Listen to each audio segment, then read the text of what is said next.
I didn't tell anyone. My mom found the blood-soaked pants. Hey, let's talk about periods. Did you understand what was happening when you got your first period? I was frightened, even though I kind of knew it was normal, natural, but I felt like I had done something wrong and felt ashamed and embarrassed. I had a good understanding of what was going on. I had access to a lot of information, so it made me look forward to finally having my period. I honestly didn't understand what was happening. I was shocked. I think I had an idea, but I wasn't exactly sure. Not really. I mean, I'd had the conversation with my mom prior. No, absolutely not. I was scared at first and I was like, maybe is there something wrong happening? Who did you tell when you got your first period? I didn't tell anyone, actually. My mom found out because she found the blood-soaked pants that I had worn when I got my period. She found it in the bin and spoke to me, and then she demonstrated how I should use a pad, and then she started buying me pads every month. When I got my first period, I told my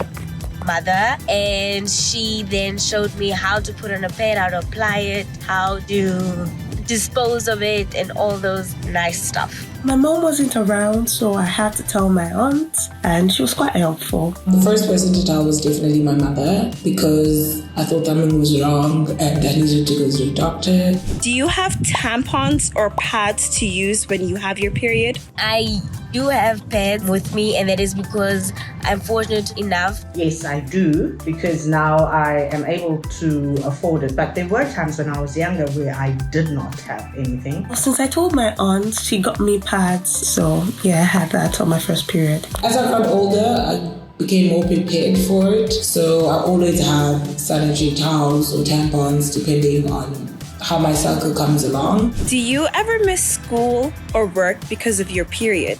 I have missed school and work, but not necessarily because I didn't have sanitary pads. It was because of the cramps. I used to have like really serious cramps during my period. I definitely missed school. When I was younger, I had severe cramps and they would knock me out for like 2 days. These days, I'm not missing work because I've passed that period in my life, but there are people that missed school, and there are people that are still missing school and missing work because they are on their periods, and some of them do not have supportive measures. No, fortunately, I've never missed school because of my period. My mom would always buy me pads. Even at school, fortunately, they would provide us with a sanitary box where you could just buy a pad. I went to a girls' school, so we were pretty liberal and pretty open. I could literally ask anyone at school or in class for a pad, so it was never really an issue, fortunately. Use this lens to tell us your first period story.